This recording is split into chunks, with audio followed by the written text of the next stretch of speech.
that belt. The hometown fans, they were downright jubilant. What you need to know this morning, first player since the Cubs, Ryne Sandberg, in 1990 to win the home run derby in his home stadium. He hit 39 of them out of Great American Ballpark last night. Sandberg, he hit three when he won. McGuire, Strawberry, Canseco, among the other contestants that year, none of them. No one hit more than one that year. I'm Jade McCarthy, Kevin Gandhi, just around the corner. All business when the goal is the first major in 7 years' time. Revamped home run derby, what you need to see? Well, that was some fun and games, at least according to Prince Fielder. A little bit of a cotton candy break. Thanks, son. Needed a bite of that. It's strategy, Kevin. I don't know if sugar is always the answer, though. What do you think? Well, Ben Hogan did it. Masters, U.S. Open, Open Championship. Check, check, and check. It was 1953. He didn't play in the tour event between the second and third majors. Lee Trevino, he didn't check that top box that year, 1971, for the Masters, but he won the U.S. Open, the only one to win on the tour the week before claiming the claret jug. Jordan Spieth, he could accomplish both of those things. Of course, he's got the Masters, he's got the U.S. Open, he has the win last week in Illinois. What will happen at the Open Championship? No world number one on the course, unless Spieth is essentially standing as such on Sunday. John Anderson across the pond this morning. And take a look at this moment yesterday, shared on social media by Stuart Scott's daughters, Taylor and Sydney.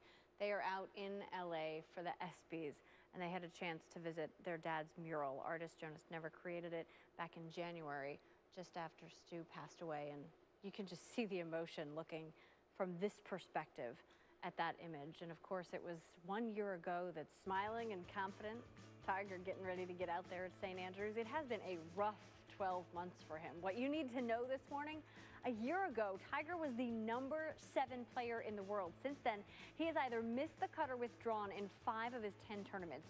Just one finish in the top 30.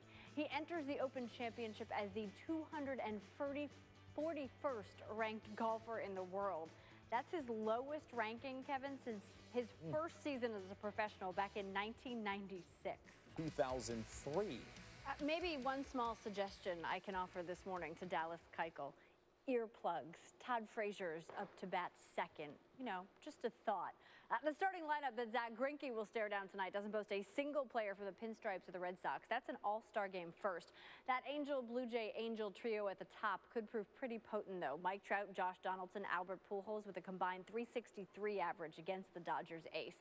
Since the American League has won 20 of the last 27 all-star games, we'll give them the nod. I'm talking first this morning. 5-13. That is a major league best since May 22nd. And check out the Pittsburgh Tribune review. Extra. Yeah, 6 walk-off wins for the Pirates, Kev. That's tied for third on your Monday. Joey Votto's not so sure the Ohio River boaters will see a splash, at least not from a baseball. He remembers Juan Francisco's 482-foot blast from 2011. Only one ball traveled further out of any park that season, and Francisco was told that that one hit a tree. Bit of a different sound than a splash. But the crack of a bat, well, guaranteed then and again later tonight.